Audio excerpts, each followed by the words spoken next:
जो फॉर्म उसका आता है ना आईसीसी टूर्नामेंट्स में, nobody can compare with him. और उसमें उसका एवरेज वाज नियरिंग 60 भाई। ओडीआईज में ऐसा हाल है कि भाई सीधा कैप्टन ही बना दिया। ओवरऑल वो सेकंड टॉप स्कोरर था। आपका one of the purest strike rates रहा है in a calendar year. Future देखते हुए हमें अपने प्लेयर्स चूज करने जो कि हम पास में नहीं कर पाए। Can we bet against his form in ICC tournaments?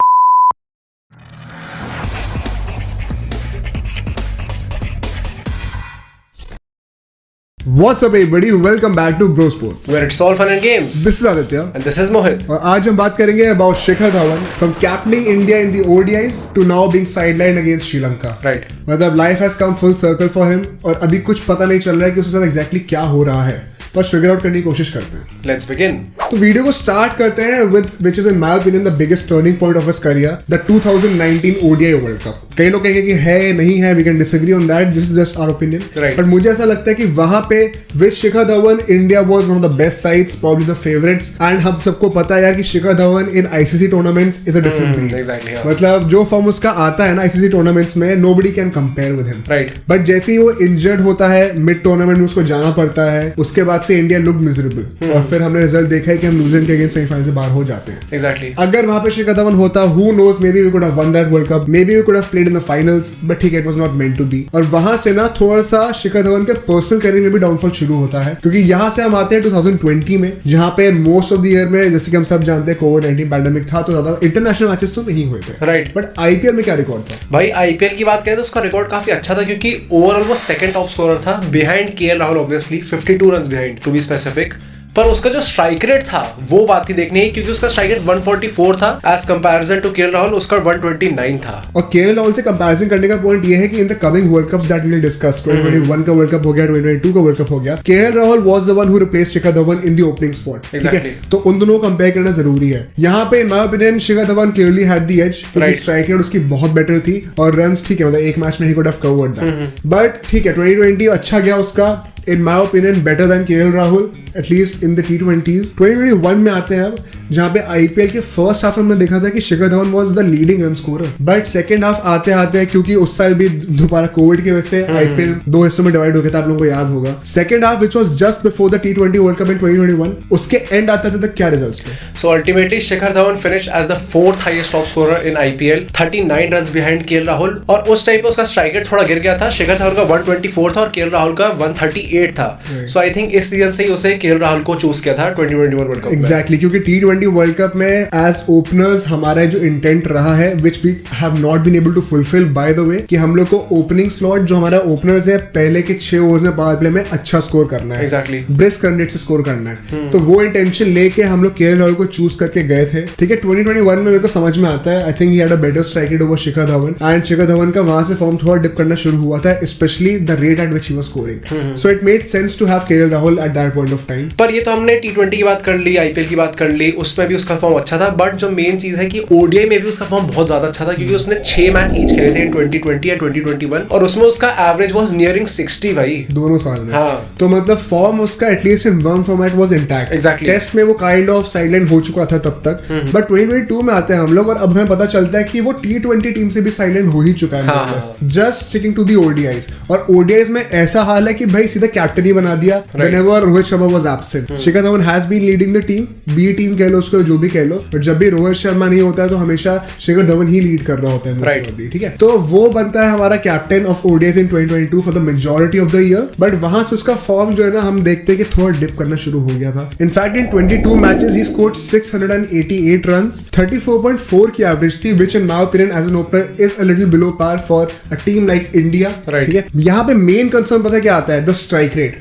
Strike rate उसकी 2022 में in ODIs has been 74.21, which is, अभी थोड़ी कॉम्प्लिकेटेड स्टेटमेंट है, समझने की कोशिश करना, रिवाइंड कर लेना चाहो तो, one of the poorest strike rates for an Indian opener in a calendar year in ODIs in the past decade. अरे कहना क्या चाहते हो? काफी ज्यादा चेन हो गई चीजों की, रिवाइंड कर सकते हो, बट हाँ, सोचने की कोशिश करना है इसके बारे में। As an opener in India आपका one of the poorest strike rates रहा है in a calendar year in the past decade. Right. तो इसकी वजह से देखो 74 का स्ट्राइक रेट यार आज के स्टैंडर्ड्स के हिसाब से थोड़ा बिलो पार होता हाँ, है ही। एंड इसका रिजल्ट हमने यही देखा है कि अब 2023 की जो स्टार्टिंग हो रही है विद द श्रीलंकन सीरीज, वहां पे उसको साइडलाइन कर दिया गया है। Exactly. बट यहाँ पे पता है थोड़ी ट्विस्टेड बात मुझे क्या लगती है इस केस में शिखर धवन के। देखो firstly and now will come full circle of this video as well. हमने स्टार्ट किया था कि Shikhar Dhawan in ICC tournaments is unbeatable. Right. बात वहीं पे दोबारा आती है 23 में, अभी हमारे पास दोबारा इंडिया वर्ल्ड कप आ रहा है, इंडिया में हो रहा है। Can we bet against his form in ICC tournaments? Is it a wise decision? We don't know, but the point is कि क्योंकि उसके स्ट्राइक रेट में इतना डिप आ गया है और हम लोग देख रहे हैं कि there is a rise of guys like Shubman Gill, Right. Even you know KL Rahul on the opening spot. हालांकि मेरे को लगता है कि केएल राहुल का कितना ही डिजर्व्ड है, I don't know, exactly. Which is why we are seeing कि अब उसको वाइस कैप्टनसी से भी हटा दिया गया, हार्दिक पांड्या को प्रमोट करा जा रहा है, so that is debatable. But ठीक है, मैं ये समझता हूँ कि Shikhar Dhawan is past his prime, he is quite old now for a cricketer, right? And अभी लॉन्ग टर्म प्रोस्पेक्ट में जो हम लोग हमेशा बात करते हैं कि वर्ल्ड कप्स लाइंड अप है इन द कमिंग इयर्स, तो it makes sense to give opportunities to youngsters. But when you know, अभी देखो ये चीज हमने 2 साल तक नहीं करी, जब हम इतना हल्ला गुल्ला चल रहा तब नहीं हुआ, और अब जब इंडिया में वर्ल्ड कप है and this is going to be probably the last world cup for a lot of great players, maybe even Virat Kohli, ठीक है, इवन शिखर धवन, राइट, अगर खेलता तो हाँ. Rohit Sharma for sure. तो अगर इन प्लेयर्स को इंडिया में खेलने का अपॉर्चुनिटी मिल रहा है, इंडिया चाहे कितनी बुरे फॉर्म में हो, they will enter as the favourites obviously. और पिछले 10 साल में जो हम लोग कहते हैं कि 2013 से 2023 तक अभी तक हमने कोई ट्रॉफी नहीं जीती है, ये बेस्ट मौका होगा क्योंकि इंडिया में हो रहा है टूर्नामेंट, ठीक है। true. होम एडवांटेज बहुत बड़ी चीज है, especially for country like India. हम लोग शिखर धवन को नहीं ले रहे हैं। See I personally can't really make up my mind on either side of this debate कि क्या उसे लेना चाहिए नहीं लेना चाहिए। I mean you can share your thoughts in the comments, right. What do you think? Obviously यार देखो, फॉर्म तो अच्छा होता ही है उसका ICC tournaments, but as you said कि एज हो गई है और फ्यूचर देखते हैं हमें अपने प्लेयर्स चूज करने जो कि हम पास में नहीं कर पाए, तो यार बेटर लेट देन नेवर। पर मुझे लगता है कि do we have a good experience option in place of him? Shubman Gill as good as he has been, मुझे थोड़ा सा भी डाउट होता है कि वो किस स्ट्राइक रेट पे खेल सकता है इन ओडीआईज, ठीक है, और स्ट्राइक रेट वाला ही कंसर्न शिखर धवन के साथ भी था। केएल राहुल का हम लोग जानते हैं फॉर्म अच्छा नहीं चल रहा है, we can't trust him as an opener. तो अब भाई रोहित शर्मा का भी लास्ट वर्ल्ड कप होगा, he needs support on the other and. तो मुझे ये सब डिलेमास लगते हैं जो हमें एड्रेस करने पड़ेंगे। मतलब ये ऑब्जेक्टिव थॉट्स नहीं है, बहुत सब्जेक्टिव हो जाते हैं। हाँ, exactly. एंड जो सरप्राइजिंग पॉइंट मुझे ये लगता है वो ये है कि यार तुमने 2022 में उसको पूरे टाइम कैप्टन बना के रखा और उसे एकदम से साइडलाइन कर दिया। exactly. तो ये मैनेजमेंट को मैं दोबारा कॉल आउट करना चाहता हूँ यहाँ पे। सेकेंडली भाई शिखर धवन का, मतलब don't quote me on this, but may be it was against the Bangladesh अभी जो सीरीज हुई थी, और या फिर साउथ अफ्रीका वाली सीरीज में हुआ था, which was just before the world cup. Shikhar Dhawan said कि India has already started preparing towards the 23 world cup, Right. और जो कोर प्लेयर्स हैं हमें उसका एक बहुत अच्छा आइडिया है ऑलरेडी, मतलब जिनको खेलना उन्हें पता है वो कौन खेलने वाले हैं। अगर शिखर धवन ये कमेंट कर रहा है तो आई एम अज्यूमिंग कि शिखर धवन को पता ही होगा ना कि वो खेल रहा है। नहीं। तो अगर उसको एकदम से साइडलाइन कर दिया बेचारे को, मतलब इसका हम क्या सेंस बनाए एज फैंस? इस स्टेटमेंट का क्या हम लोग सेंस बना सकते हैं? मतलब अगर वर्ल्ड कप खेलेगा ही तो फिर अभी क्यों साइडलाइन किया? Exactly, now is the time. मतलब इस साल इंडिया का आई थिंक 15 to 17 ओडीआईज उनको खेलने मिलेंगे in the build up to the world cup. तो एवरी ओडीआई नाउ काउंट्स, बहुत इंपॉर्टेंट है। इसके बाद हमें 3 ओडीआईज अगेंस्ट ऑस्ट्रेलिया और 3 अगेंस्ट न्यूजीलैंड मिलने वाले हैं in the first quarter of the year. तो there is not much time left to prepare, ठीक है। तो यहां से मुझे लगता है now even if we decide on say ruling out Shikhar Dhawan, तो फिर यार सैडली बट अब हम लोगों को फिर उसको आगे कंसिडर नहीं करना चाहिए इन द सीरीज, क्योंकि अब हर ओडीआई मैच में फिर उन्हीं को खिलाओ जो कि शॉर्ट स्टार्टर्स होंगे। उनको give them as much confidence, as much game time. और अगर शिखर धवन उन प्लान्स में है, then please make sure that he plays every match. True.